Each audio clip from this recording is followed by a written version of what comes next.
Hello hi everyone, hope you are keeping well. This is Vishal Masih and welcome back to my channel economic sites. तो आज हम ultimately finally ये last lecture है। Basically आप ये कह सकते हो फ्रैंक पब्लिकेशन के जो चैप्टर नंबर 20 है उसका जो लास्ट टॉपिक है numericals, very very very very important. और इसी के बेस पे आपका एक 6 मार्क्स का क्वेश्चन पूछा जाएगा।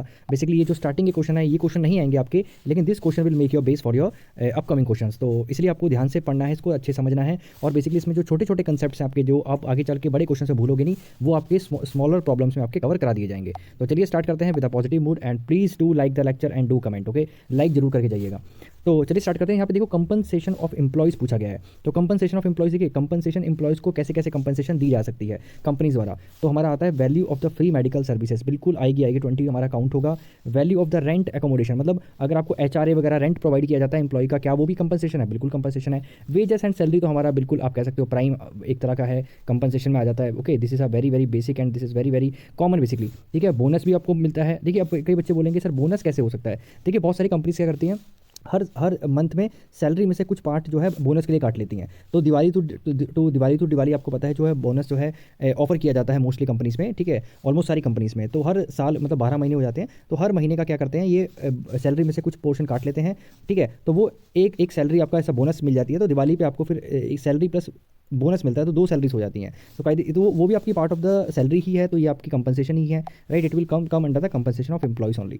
Next that is a fifth, employees contribution to social security scheme, जो PF वगैरह आपका हो जाता है वो सारा इसमें आता है। ठीक है, ये भी आपका बेसिकली क्या है, आपका कंपनसेशन ऑफ द एम्प्लॉयज़ ही है। तो पहला क्वेश्चन बेसिकली आपको ये बताया गया है कि कौन कौन से आपकी चीज़ें कंपनसेशन ऑफ एम्प्लॉयज़ में आएंगी। COE में आप शॉर्ट फॉर्म याद सकते हैं। कंपनसेशन ऑफ एम्प्लॉयज़ में आपका फ्री मेडिकल फैसिलिटीज़ वो आएगा, value of the rent free ये भी आएगा, वेजेस सैलरी। तो इन सबको जो ऐड कर देंगे आपका आंसर आ जाएगा total, that is a compensation of employees. इन सबको ऐड करके 1165 ऐड आप कर लेंगे, क्योंकि हमने तो वीडियो बहुत लंबी हो जाएगी, इसलिए मैं इतना टाइम यहाँ पे आप वेस्ट नहीं करूँगा, मतलब मैं इतना टाइम नहीं दे पाऊंगा। मैं आपको जनरली एक्सप्लेन करूँगा क्वेश्चन कैसे करने हैं। फिर नेक्स्ट है compensation of employees. Compensation of employees ये निकालना है, वेजेस एंड सैलरीज बिल्कुल आएगा।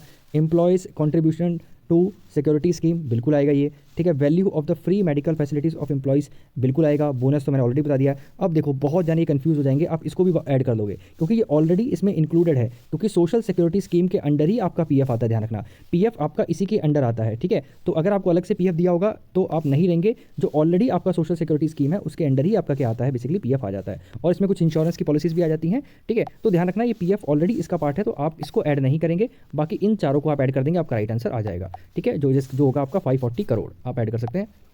नेक्स्ट इसमें नोट में इन्होंने दिखा भी है, आप पढ़ सकते हैं, मैं इसे रीड नहीं करूंगा, नहीं तो otherwise it will take a lot of time. Next third question जो है, again problem of compensation of employees बोला गया है। वेजेस एंड सैलरीज बिल्कुल आएगा। Free food during the employees given, क्योंकि अगर आप भी उसे खरीदते तो आपके पैसे जाते हैं, ऑब्वियसली बात है, तो ये भी कंपनसेशन आएगा। Travel expenses on business tour reimbursed by the employers. ठीक है, ये आपका नहीं आएगा, क्योंकि आपने तो अपनी तरफ से खर्च किया, आपकी इनकम थोड़ी हुई है। आपने तो एक ट्रैवल, आप एक जगह गए और आपने अपना खर्चा किया, बाद में आपको उसका पैसा मिल गया, तो वो आपका कोई इनकम कंपनसेशन थोड़ी हुई, तो ये आपकी होगी नहीं इंक्लूड। ठीक है, डीआर अलाउंस बिल्कुल, DA हमारा आपको पता है सैलरी का एक पार्ट होता है। डी हमारी सैलरी कई चीज़ों में डिवाइड होती है, DA HRA।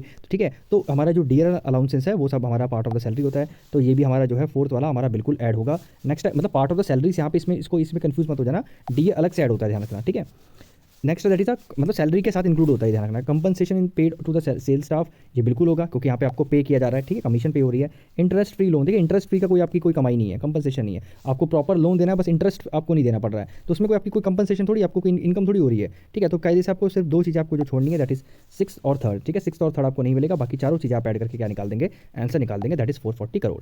ठीक है, नेक्स्ट दैट इज ये 3rd हो गई। अब आ जाओ 4th प्रॉब्लम में। गिवन बिलो, अगेन इसमें कंपनसेशन ऑफ एम्प्लॉयज़ निकालना है, wages and salaries in cash आएगा। Value of the free housing facilities आपका ये भी इंक्लूड होगा। ठीक है, सब्सिडाइज फूड आपका, सब्सिडाइज फूड भी इंक्लूड होगा, ऑब्वियसली बात है, क्योंकि आपकी इसमें से पैसे बचेंगे तो पार्ट ऑफ द इनकम ही हो गया। Employers securities contribution to security scheme ये भी आपका इंक्लूड होगा, ऑलरेडी हमने पढ़ लिया है। Compensation received by the injured worker from the insurance company, ये इंक्लूड नहीं हुई, आपकी सैलरी का आपका कोई इनकम थोड़ी है, ये आपकी कोई कमाई थोड़ी हो रही है। आप तो एक रेयर चांस है जहाँ पे आप इंजर्ड हो जाते हैं, तो उसको आपको थोड़ा बहुत कंपनसेशन मिल जाती है ना, तो वो हमारी पार्ट ऑफ द इनकम नहीं है। ठीक है, ये ध्यान रखेगा, ये रेयर केस में होता है, इसलिए हम इसे ऐड नहीं करते कंपनसेशन में। और ये कोई चाहेगा भी नहीं कि मुझे कभी ऐसा हो कि मुझे कंपनसेशन मिले, मैं चोट लग जाए, या मैं काम ना कर पाऊँ, या मैं कुछ मुझे प्रॉब्लम हो जाए। ठीक है, देन कमीशन पे टू सेल्स स्टाफ ये बिल्कुल होगा। लीव ट्रैवल कंसेशन ये भी आपका बिल्कुल होगा। ठीक है, travel allowance pay to and from the work ये भी बिल्कुल होगा, क्योंकि इसमें आपके पैसे बचेंगे। Employees contribution to social security scheme, ठीक है, सोशल सिक्योरिटी स्कीम आपका ऑलरेडी यहाँ पे जो है इंक्लूड हो चुका है एक बार, ठीक है। तो आप इसे दोबारा ऐड नहीं करेंगे देखो यहाँ पे, क्योंकि ऑलरेडी आप जो बड़ा वाला है वही आप यूज़ करोगे, क्योंकि इसमें ये जो है आप ऑलरेडी इसमें ज़्यादा स्कीम्स होंगी। तो एम्प्लॉयज़ जो आपको अब ध्यान रखना है, इसमें देखो सेम चीज़ है, employees contribution to social security scheme, employees contribution to social security scheme. तो आप बोलोगे इसमें से कौन सा इंक्लूड करेंगे, हम इसमें ऊपर वाला इंक्लूड करेंगे, ज़्यादा वाला, ठीक है। देखो इसमें ज़्यादा वाला ही इंक्लूड किया होगा। तो फाइनली हम किसको छोड़ेंगे, हम यहाँ पे दो चीज़ें, हम तो एक तो 5 को छोड़ देंगे, ठीक है। 5 वाला ऐड नहीं करोगे, और आपका जो है 9th वाला आप ऐड नहीं करोगे, बाकी ऐड करके आपका जो आएगा that is 614 crore. I think, I hope I am very very clear till here. Then problem number 5, which of the following data relating to the firm estimate of the operating surplus। तो operating surplus का formula पे होता है rent plus interest plus profit plus royalty, ये आपका formula होता है, ठीक है। तो अब इसको पढ़ लेते हैं अच्छे से। इंटरेस्ट आपका बिल्कुल इंक्लूड होगा, नेट रेंट आपका बिल्कुल होगा क्योंकि नेट रेंट आपको पता है, अनडिस्ट्रीब्यूटेड प्रॉफिट बिफोर टैक्स ये बिल्कुल होगा क्योंकि ये प्रॉफिट का ही आपका पार्ट होता है। देन सब्सिडीज आपका यहाँ पे इंक्लूड नहीं होता है, आपको पता है। डिविडेंड्स भी आपका ऐड होगा डेफिनेटली, क्योंकि ये आपका प्रॉफिट का ही पार्ट होता है, ठीक है। तो प्रॉफिट आपका डिविडेंड्स होता, सॉरी डिविडेंड्स आपका ऐड होगा, और आपका ये प्रॉफिट का पार्ट है basically, undistributed profit before tax. तो ये आपका ध्यान रखना है। तो ये आपका एक सब्सिडी ऐड नहीं होगा, बाकी सारी चीज़ें आपकी ऐड होंगी, ठीक है। Next that is again operating surplus पूछा। मिक्स्ड इनकम, यहाँ पे मिक्स्ड इनकम हमारी देखिए, मिक्स्ड इनकम ऐड नहीं होगी क्योंकि मिक्स्ड इनकम हमारी बाद में होगी जब हम एनडीपीएफसी निकालेंगे। हम यहाँ पे सिर्फ और सिर्फ ऑपरेटिंग सरप्लस है, तो ऑपरेटिंग सरप्लस का फॉर्मूला आपका ये होता है, ध्यान रखना। ये फॉर्मूला फॉर्मूला आपको ध्यान रखना है, rent interest royalty dividend corporation tax, ठीक है, एंड अनडिस्ट्रीब्यूटेड प्रॉफिट, ये ध्यान रखना है आपको। सो इसमें यहाँ पे मिक्स्ड इनकम ऐड नहीं होगी, रेंट बिल्कुल होगा, इंटरेस्ट बिल्कुल होगा, रॉयल्टी बिल्कुल होगा, डिविडेंड बिल्कुल होगा, कॉर्पोरेशन टैक्स बिल्कुल होगा, और ये जो आपका अनडिस्ट्रीब्यूटेड प्रॉफिट बिल्कुल होगा। तो आपको बस फॉर्मूले के अकॉर्डिंग चलना है, ठीक है। तो आपके देखो ये फर्स्ट छोड़ के, मिक्स्ड इनकम को छोड़ के बाकी सब आप इसको ऐड कर देंगे, ठीक है। आपका राइट आंसर आ जाएगा। 7th क्वेश्चन देख लेते हैं, फाइंड द कंपनसेशन, सीओई निकालना है आपको, ठीक है। अब आपको इसमें से ये दे रखा है, तो सीओई कैसे निकलता है, अगर आप एनडीपीएफसी निकाल देते हैं, एनडीपीएफसी क्योंकि आपका इनकम मेथड से एनडीपीएफसी निकल के आता है, उसमें से अगर आप बेसिकली अगर आप इसमें से मिक्स्ड इनकम माइनस कर दें, मिक्स्ड इनकम माइनस कर दें, प्लस आप ऑपरेटिंग सरप्लस अगर माइनस कर देंगे, ठीक है। क्योंकि अगर आपका एनडीपीएफसी का फॉर्मूला क्या होता है, देखो आपका होता है compensation of employees plus operating surplus plus mixed income, ठीक है। ये बेसिकली आपका ये फॉर्मूला होता है आपका एनडीपीएफसी का, ठीक है। एनडीपीएफसी का ये, और आपको देखा जीडीपी एट एमपी। तो सबसे पहले हम यहाँ पर एनडीपीएफसी निकाल लेंगे, ठीक है। एनडीपीएफसी निकाल लेंगे, उसमें से हम क्या माइनस कर देंगे, क्योंकि हमें क्या निकालना है, ये निकालना है, तो हम उसमें से ये माइनस कर देंगे, क्योंकि ये इधर इधर इधर चलाएगा, इधर चलाएगा, तो आपको ये आ जाएगा। उसके लिए पहले आपको एनडीपीएफसी चाहिए, तो आपको क्या दिया गया है, जीडीपी एमपी दे रखा है, ध्यान रखो जीडीपी एमपी दे रखा है, दैट इज़ 125। तो सबसे पहले आपको एनडीपीएफसी निकालना है, ठीक है। एनडीपीएफसी निकालना है, तो सबसे पहले हम क्या करेंगे, इसमें से जो है डेप्रिसिएशन माइनस कर देंगे। डेप्रिसिएशन आपका कितना है, 10 है, तो इसमें से जब 10 माइनस करोगे तो आपका क्या एक आएगा, 115, राइट। 115 आ गया। अब आपका बन गया ये एनडीपीएमपी, तो इसमें से एनआईटी भी माइनस करेंगे, एनआईटी कितना दे रखा है, 15, तो इसमें से 15 माइनस करोगे, आपका 100 आ गया, ठीक है। 100 जो आ गया दैट इज एनडीपीएफसी, ध्यान रखना, एनडीपीएफसी आपका आ गया 100। अब मैंने आपको एक फॉर्मूला बताया था कि एनडीपीएफसी हमारा अकॉर्डिंग टू जो इनकम मेथड क्या होता है, COE plus operating surplus plus आपका मिक्स्ड इनकम, ठीक है, यही होता है, राइट। तो इसमें से आपका एनडीपीएफसी आपका 100 है, उस फॉर्मूले में पुट कर देंगे। सीओई आपको हम एक्स मान लेते हैं। ऑपरेटिंग सरप्लस आपका कितना दे रखा है, ऑपरेटिंग सरप्लस आपका दे रखा है जो है 50, ठीक है, 50 दे रखा है प्लस 50, और जो मिक्स्ड इनकम है आपका, मिक्स्ड इनकम दे रखा है 30। तो ये 50 प्लस कितना हो गया, 80 इसमें से आप माइनस करोगे 100 में से, आपका आ जाएगा 20, राइट आंसर हो जाएगा। देखिए 20 करोड़, ठीक है। I hope I am very very clear till here. तो आगे हमारे कितने क्वेश्चन हो गए, 7 क्वेश्चन यहाँ पे हमारे पूरे सॉल्व हो गए। तो चलिए अब 8th क्वेश्चन देख लेते हैं, ठीक है। Calculate the compensation of employees, यहाँ पे फिर से सीओई निकालना है। तो सीओई का फॉर्मूला क्या होता है, ऑलरेडी आपको मैंने बता रखा है। सीओई का फॉर्मूला क्या होता है, आपके जितने भी मतलब आपका वेजेस वो सब होते हैं। अब इसमें से आप बोलोगे सर इसमें से कुछ है ही नहीं, क्योंकि वेजेस नहीं है, सैलरीज नहीं है ना, वो जिससे आपका वो बनता है आपका बेसिकली आपका यू कैन से जितनी भी चीज़ें बेसिकली कंपनसेशन ऑफ एम्प्लॉयज़ में आती है वो तो इसमें है नहीं, ठीक है। लेकिन हमें इसमें से कुछ चीज़ें दे रखी हैं जिससे हमारी जो है प्रॉब्लम सॉल्व हो जाएंगी, जो है आपका दैट इज़ जीडीपी आपका एफसी दे रखा है, जीडीपी एट एफसी, ठीक है। तो अगर इसमें से मैं अगर डेप्रिसिएशन माइनस कर दूं, क्योंकि हमारा एनडीपीएफसी आ जाएगा, और एनडीपीएफसी का फॉर्मूला आपको पता है that is COE plus operating surplus plus आपका मिक्स्ड इनकम, ठीक है। तो अगर यहाँ पे मुझे जीडीपीएफसी अगर जो हमें दे रखा है दैट इज योर 500, अगर मैं इसमें से डेप्रिसिएशन माइनस कर दूँ, तो डेप्रिसिएशन आपका 100 है, तो 100 में माइनस कर दूँ तो आपका आ जाएगा 400। तो ये हमारा 400 आ गया एनडीपीएफसी, ठीक है। यहाँ पे हमारा 400 हमें वैल्यू मिल गई, ठीक है। अब हमें क्या निकालना है, ये निकालना है, इसको आप वैसे का वैसे लिखिए, एक्स मान लीजिए, ठीक है। अब ऑपरेटिंग सरप्लस आपको निकालना है। ऑपरेटिंग सरप्लस का फॉर्मूला देखो क्या होता है, rent plus interest plus profit, ठीक है। Rent plus interest plus profit plus royalty, तो आपका यहाँ पे तीन ही चीज़ें हैं, तो तीन ही चीज़ें हम ऐड कर देंगे, ठीक है। Rent plus interest plus profit, तो आपका फर्स्ट सेकंड और थर्ड ऐड हो जाएगा, फर्स्ट सेकंड और थर्ड, ठीक है। थोड़ा सा हौच-पौच हो रहा है, तो मैं आप देखिए आपको क्लियर कर दूँ कि एनडीपीएफसी हमारा 400 आ चुका है, ठीक है। एनडीपीएफसी हमारा 400 आ चुका है, ठीक है। और हमारा जो है वो हमारा इक्वल होगा that is COE plus operating surplus plus हमारा जो है मिक्स्ड इनकम के बराबर, ठीक है। तो सीओई हमें निकालना है, और ऑपरेटिंग सरप्लस आएगा इन तीनों को ऐड करके। तो 40 प्लस 70 110 हो जाएगा, 110 110 प्लस 30 हो जाएगा आपका 110 प्लस 30 140, ठीक है 140 हो गया। 140 तो आप 140 लिख दीजिए यहाँ पे, प्लस मिक्स इनकम हमें दे रखा है 100, तो 140 400 equal to C O E plus 140 plus 100, तो 140 प्लस 100 हो जाएगा 240, तो 400 minus 240 equal to operating surplus, तो आपका आ जाएगा 160, तो 160 आपका राइट आंसर हो जाएगा। देखिए ठीक है, वेरी सिंपल, बहुत ईजी है, बिल्कुल घबराइएगा मत, बहुत सिंपल क्वेश्चन है, ठीक है। Next that is 9th question. Again आपको दे रखा है calculate the compensation of employ, आपको दे रखा है, आपको वैल्यू ऑफ आउटपुट दे रखा है। तो जब भी आपको वैल्यू ऑफ आउटपुट दिया होता है, इसमें से जब आप इंटरमीडिएट कंजप्शन माइनस कर देते हैं तो हमारा जीडीपी एमपी आता है, ध्यान रखिएगा, ठीक है। जब भी आप वैल्यू ऑफ आउटपुट में से आप ये बेसिकली आपको थोड़ा सा यहाँ पे आउटपुट मेथड यूज़ कर दिया गया है कि जब भी आप इसमें से ये माइनस करेंगे तो आपका क्या आ जाएगा, जीडीपी एट एमपी आ जाएगा, ठीक है, जीडीपी एमपी आ जाएगा। तो इसको जब आप यूज़ करेंगे, मतलब इसको इससे माइनस करेंगे तो आपका जीडीपी एमपी आ गया, that is 500 minus 200 that is 300। लेकिन हमें चाहिए क्या, एनडीपीएफसी चाहिए, क्योंकि अकॉर्डिंग टू फॉर्मूला आपको पता है वही COE plus mixed income plus operating surplus होता है। तो इसमें से मैं डेप्रिसिएशन माइनस करूँगा, डेप हमारा कितना है, दैट इज़ 10, तो 10 माइनस किया 290 आ गया। तो अब मेरा आ गया ये जी एनडीपी एट एमपी, ठीक है। अब मुझे इसमें से एनआईटी माइनस करना है, एनआईटी है यहाँ पे 20, तो 270 मेरा क्या आ जाएगा, 270 मेरा आ जाएगा एनडीपीएफसी। देखो यहाँ पे आ गया 270, देखो सिंपल, मैंने क्या किया, वेरी सिंपल, फिर से बता रहा हूँ, वैल्यू ऑफ आउटपुट में से जब भी आप इंटरमीडिएट कंजप्शन माइनस करोगे तो आपका आ जाएगा नेट वैल्यू एडेड भी बोलते हैं उसको, या जीडीपी एमपी भी बोलते हैं, ठीक है। उसमें से मैं सिंपली क्या करूँगा, एनआईटी माइनस कर दूंगा और डेप्रिसिएशन माइनस कर दूंगा, तो मेरा क्या आ जाएगा, एनडीपीएफसी आ जाएगा, जो कि 270 है, ठीक है।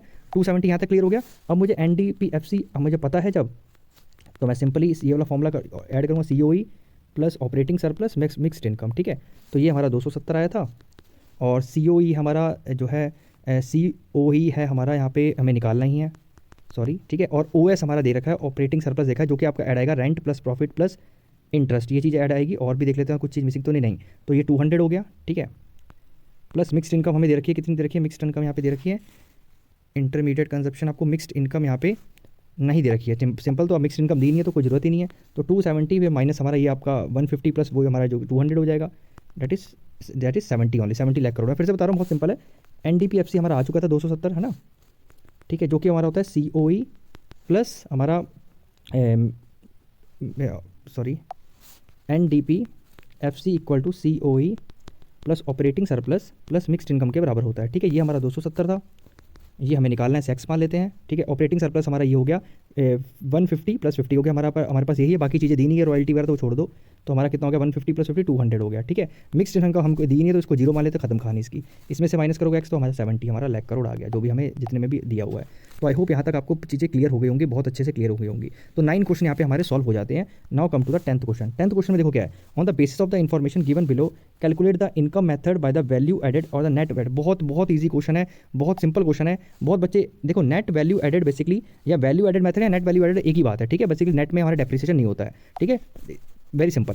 अब देखो ये क्या है, जीडीपी हमें at gross value of output देखा, ध्यान रखना, ये कई बच्चे इसको जीडीपी एमपी समझ लेते हैं, इसको नहीं, जीडीपी एमपी नहीं है, ये ग्रॉस वैल्यू ऑफ आउटपुट है। अगर ग्रॉस वैल्यू एडेड होता है, ध्यान रखिएगा, ग्रॉस वैल्यू एडेड होता है तो उसको हम जीडीपी एमपी मानते हैं। लेकिन यहाँ पे क्या है, ग्रॉस वैल्यू ऑफ आउटपुट है, तो वैल्यू ऑफ आउटपुट में से जब तक आप इंटरमीडिएट कंजप्शन माइनस नहीं करेंगे तब तक आप जीडीपी एमपी में नहीं पहुंचेंगे, ठीक है। बेसिकली ग्रॉस वैल्यू एडेड निकालना है आपको, ग्रॉस वैल्यू एडेड निकालना है, जो कि आता है आपका gross value of output minus आपका इंटरमीडिएट कंजप्शन, ठीक है। ये ध्यान रखना, इन दोनों को माइनस करेंगे तभी ग्रॉस वैल्यू एडेड होगा, जो कि आपका जीडीपी एमपी के बराबर होता है, ठीक है।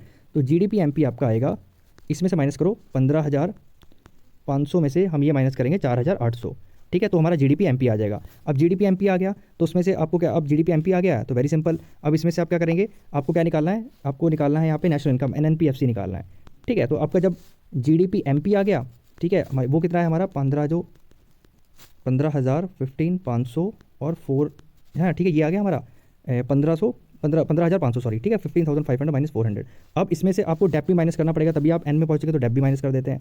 डेप्रिसिएशन है आपका 1550, ठीक है। अब इसमें से ये हम एन पे पहुंच गए, अब आप लेकिन आपको एमपी से एफसी में आना है तो एनआईटी भी माइनस करना पड़ेगा, एनआईटी आपका 750 है, ठीक है। तो ये 15,500 में से 4,800 माइनस 1550 माइनस 750, ठीक है। और इसमें कुछ चीज़ ऐड होगी आपकी, और हाँ एनएफआई ऐड होगा, क्योंकि हमारा ये है हमारा डी से हमें एन में जाना है, तो एनएफआई ऐड होगा। एनएफआई ये है आपका जितना दे रखा है, दैट इज़ 200 ऐड हो जाएगा, ठीक है। तो आपका ये आ जाएगा 8,600 करोड़। बेसिकली आपको क्या कंसेप्ट समझना है, आपको ये देखना, इसमें से ये माइनस करोगे तो आपका आएगा जीडीपी MP, ठीक है। ये हमारा ग्रॉस वैल्यू ऑफ आउटपुट कभी भी GDP MP नहीं होता, इसमें से जब भी इंटरमीडिएट कंजप्शन माइनस होगा तभी आपका GDP MP बनेगा। लेकिन कई बार इसमें ये दिया नहीं होता, बस यही दिया होता है, तो फिर इसको ही हम मान लेते हैं, ध्यान रखना। अगर नहीं दिया तो फिर इसी को GDP MP मान लोगे, अगर लेकिन दिया है तो आपको माइनस करना पड़ेगा, ठीक है। उसके बाद आपको GDP MP आ गया, GDP MP से आप NNP FC तो आप जा ही सकते हैं, वो तो वेरी सिंपल है, ठीक है। तो आई होप 10th क्वेश्चन तक आपको क्लियर हो गया होगा। Then will come to the 11th question. देखो 11th क्वेश्चन में क्या है, calculate the net national income NNP at FC निकालना है, बेसिकली नेशनल इनकम को फाइंड करना है, डाटा दे रखा है। तो वैल्यू ऑफ आउटपुट, ध्यान रखना वैल्यू ऑफ आउटपुट है, तो वैल्यू ऑफ आउटपुट है प्राइमरी सेक्टर का अलग है, सेकेंडरी का अलग है, टर्शरी का अलग है। तो पहले इन तीनों को ऐड कर लेते हैं, ठीक है। और इनमें से तीनों के आपको इंटरमीडिएट कंजप्शन माइनस करना पड़ेगा, मैंने ऑलरेडी बताया, क्योंकि हमें वैल्यू एडेड चाहिए होता है, ठीक है। हमें वैल्यू एडेड से मतलब है, वैल्यू ऑफ आउटपुट से मतलब नहीं है। उसके लिए हमें क्या करना पड़ता है, इंटरमीडिएट कंजप्शन माइनस करना पड़ता है। यहाँ पे तीनों सेक्टर का अलग अलग दे रखा है, तो कोई दिक्कत नहीं, हम तीनों को ऐड करके फिर अलग से माइनस कर देंगे। पहले इन सबको ऐड कर लेते हैं, ठीक है। इनको ऐड पहले आप कर लीजिएगा, मेरे साथ ऐड करते रहिए, मैं ऐड नहीं कर रहा हूँ क्योंकि टाइम बहुत वेस्ट हो जाएगा, ठीक है, टाइम आपका। तो इसको ऐड कर देना और इसको ऐड करके इसमें से माइनस कर देना, तो आपका ये आ जाएगा GDP, फिर उसके बाद आ जाएगा आपका GDP एट MP, ठीक है।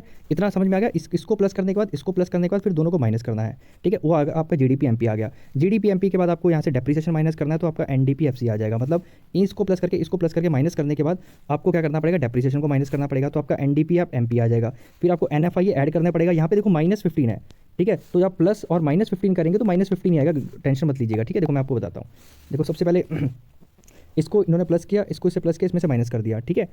ये आपका आ गया GDP एट MP आ गया, ठीक है।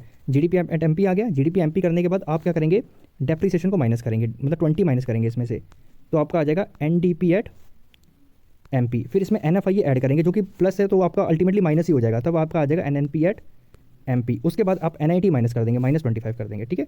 तो फाइनली ये है, देखिए ये पूरा प्रोडक्ट है इसका, ये ऐसे सॉल्व होगा। पहले आप इनको पहले ऐड किया, फर्स्ट सेकंड और थर्ड को, फिर इसको माइनस किया है, तो वो ये इसको माइनस किया है।